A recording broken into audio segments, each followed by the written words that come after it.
और किसानों के बीच होने वाली मीटिंग अब 30 दिसंबर को दोपहर 2 बजे विज्ञान भवन में होगी। मरकजी सेक्रेटरी बराए ज़राअत संजय अग्रवाल ने 40 किसान तंजीमों के नुमाइंदगान को खत लिखकर बताया कि तीनों ज़राई कानूनों, बिजली और आलूदगी से जुड़े मुद्दों पर किसानों से चर्चा करने को वो तैयार हैं। बुध को दोपहर 2 बजे विज्ञान भवन में हुकूमत और किसानों की मीटिंग होगी।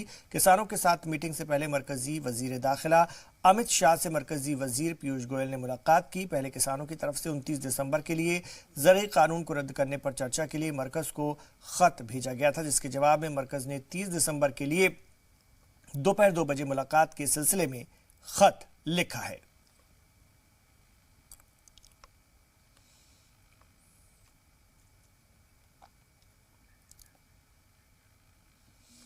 दिल्ली की सरहद पर नए ज़राई कानूनों के खिलाफ चल रही किसान तहरीक को 1 महीने से ज्यादा का वक्त गुजर चुका है। किसान अपने मुतालबात पर बज़िद हैं और इसी दरमियान पीएम मोदी ने 100वीं किसान रेल को हरी झंडी दिखाकर रवाना किया।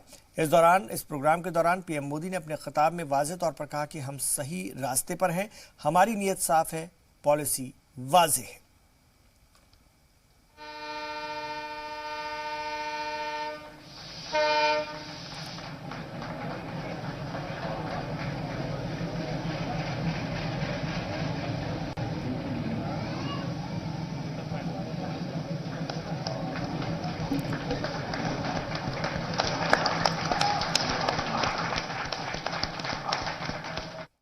देश की पहली किसान और खेती के लिए पूरी तरह से समर्पित रेल शुरू की गई थी।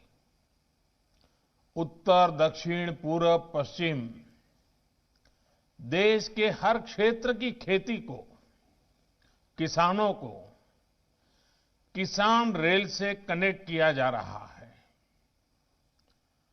कोरोना की चुनौती के बीच भी बीते 4 महीनों में किसान रेल का ये नेटवर्क आज 100 के आंकड़े पर पहुंच चुका है।